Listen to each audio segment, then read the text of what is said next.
है अवध से प्रेमी की दीदी लहंगा उठा के देती है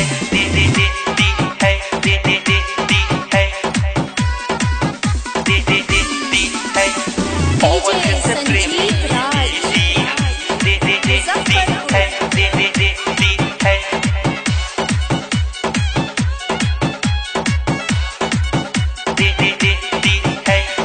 अवध से प्रेमी की दीदी की चढ़ी है जवानी धनंजय धड़कन की दीदी खेत में खोल के देती है पानी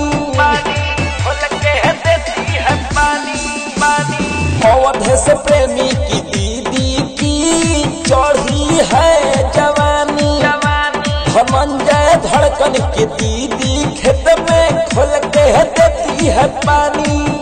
इनकर माई छिनार इनकर बहिन छिनार कोई तो खोले के रोजे देती है हाँ देती है।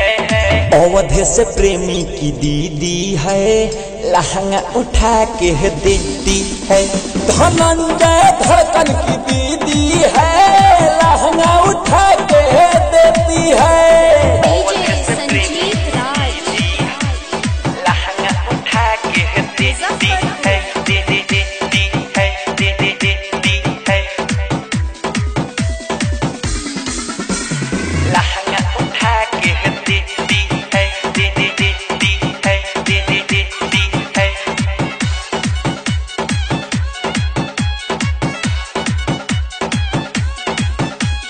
मिश्र जी को बेटा को ये मनती हो सबेंड है बाबू साहब के बेटा को ये बनाई बॉयफ्रेंड है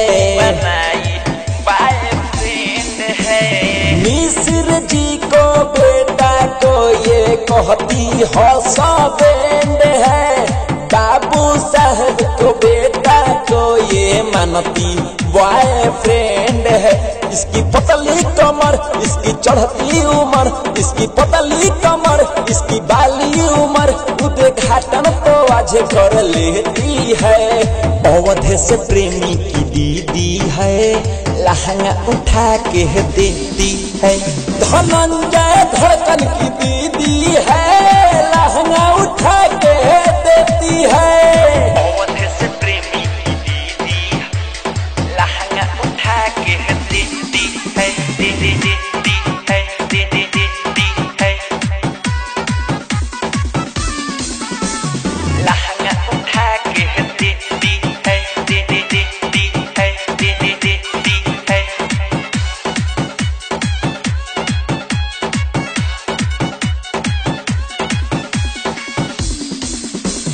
पार्क में तो जाके अपना जो बना को मिसवाती है मिश्र जी का केला लेके चुपे चोरी खाती है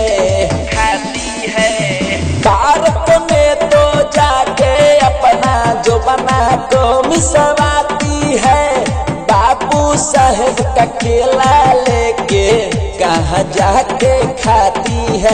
एकर माई चोदो एकर बहिन चोदो एकर माई चोदो एकर बहिन चोदो जाने क्या क्या करवाती है।